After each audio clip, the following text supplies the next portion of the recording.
Ako si Lori. Nakatira ako sa isang baryo sa Capiz at hanggang ngayon ayoko pa ring dumaan sa lumang kapilya sa tabi ng sapa. Diyan ko unang nakita kung paano sinapian ang isang tao. Noong isang gabi ng Sabado, may dasalan sa kapilya para sa patay.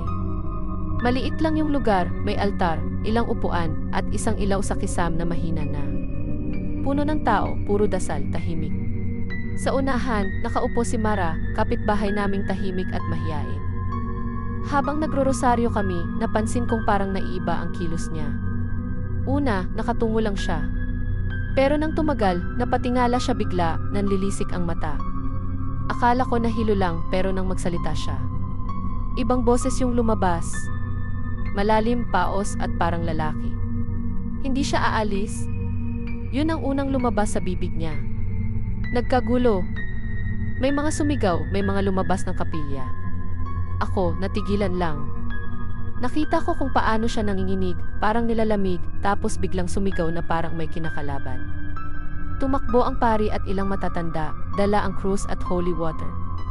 Sa ngalan ng Diyos, umalis ka sa katawang to. Sabi ng pari. Habang binabasa siya ng tubig, nagsisisigaw si Mara, parang nasusunog. Yung mata niya, galit. Pero sandali lang, biglang natigil. Tumahimik ang lahat. Dahan-dahan niyang tinaas ang ulo niya, huminga ng malalim tapos napaiyak. Saan ako? Sabi niya, parang gising lang mula sa bangungot. Nung gabing yon, di ako makatulog.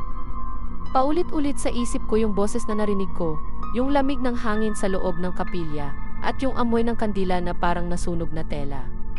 Kinabukasan, sabi ng pari, may espiritu raw ng lalaking nalunod sa sapa malapit sa kapilya. Doon daw madalas dumaing at si Mara lang ang napiling daanan. Simula noon, tuwing dadaan ako sa sapa, hindi ako lumilingon. Kasi minsan, sa katahimikan ng gabi, may naririnig akong paos na boses mula sa tubig. Hindi siya aalis.